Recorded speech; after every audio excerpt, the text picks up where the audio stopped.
Hi, I'm Sohee, the designer of Miss Sohee. I'm originally from South Korea and I'm currently based in London.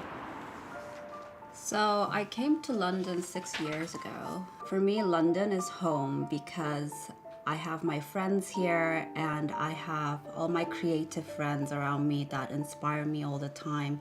And the cultural diversity here is really, really inspiring. In this room, you see a lot of mood boards, and this is my desk. And this is where all the sketching and creativity happens. And then in the room next door, this is where all the embroidery happens.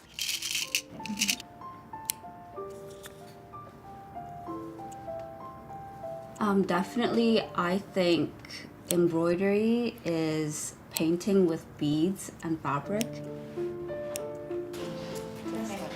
Yeah. Is it sewn down? No, right? But like the position of these three. So normally I always sketch and illustrate a lot before moving on to design.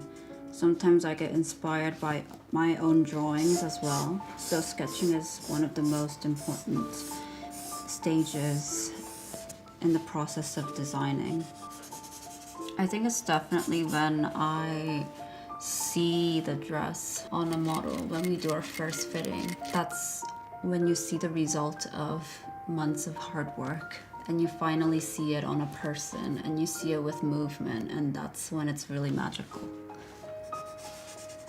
I grew up watching my grandmother sew all these beautiful traditional embroideries, and I didn't realize how beautiful they were until I grew up, and I really wanted to use the traditional methods and also the colors of the traditional embroidery into my design. When I first met Domenico and Stefano, I have to be honest, I was very nervous at first to explain them my work. But after I met them, I realized that they're very kind and very welcoming. And they were very, very supportive of my ideas. And they gave me complete freedom to be myself and express my vision. So I had a really great time meeting them. So for my collection, I really wanted to explore the elements that I really love. For this look especially, it's an explosion of flowers, and I really wanted to use the elements that are, what I really love. So my collection in one word, I would say, is that it's my dream.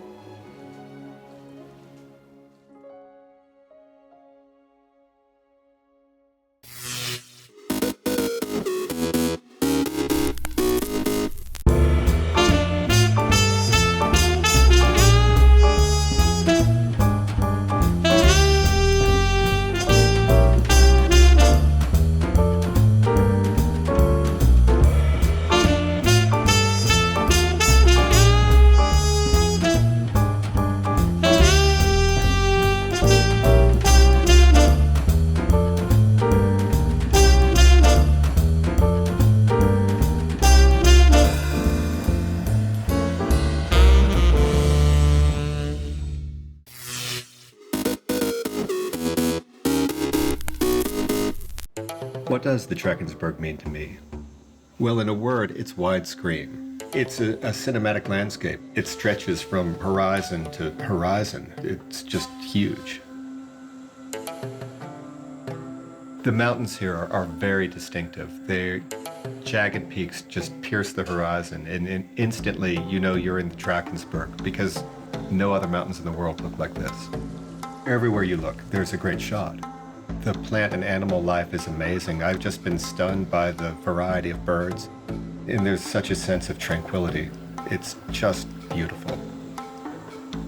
The landscape seems untouched, but you look and there's rock art everywhere. It really makes me feel connected to the people who have lived here thousands and thousands of years before. But I think it's those wide open skies of the Drakensberg that will stay with me. That's what I'm going to remember.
March 15th, 44 BC.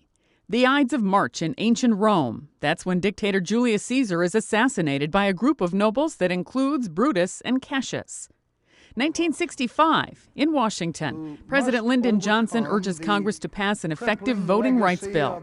He adopts the anthem of the civil rights movement when he tells lawmakers, "And we shall overcome." Months later, Johnson signs the Voting Rights Act into law, enabling blacks in the South to exercise their right to vote. 2005, in New York, former WorldCom chief Bernard Ebbers is convicted of engineering the largest corporate fraud in U.S. history. He's later sentenced to 25 years behind bars.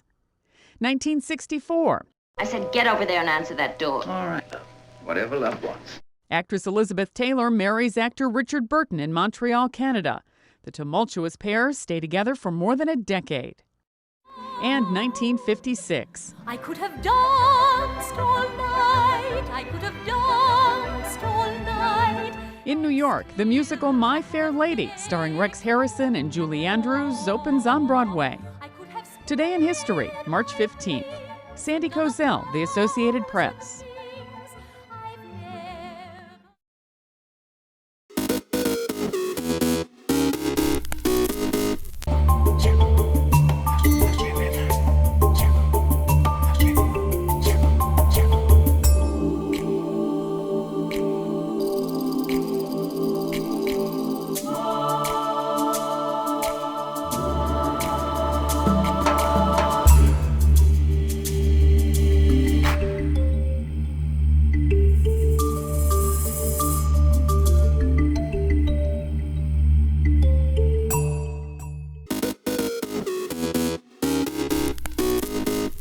Welcome back in our studio, and in today's news,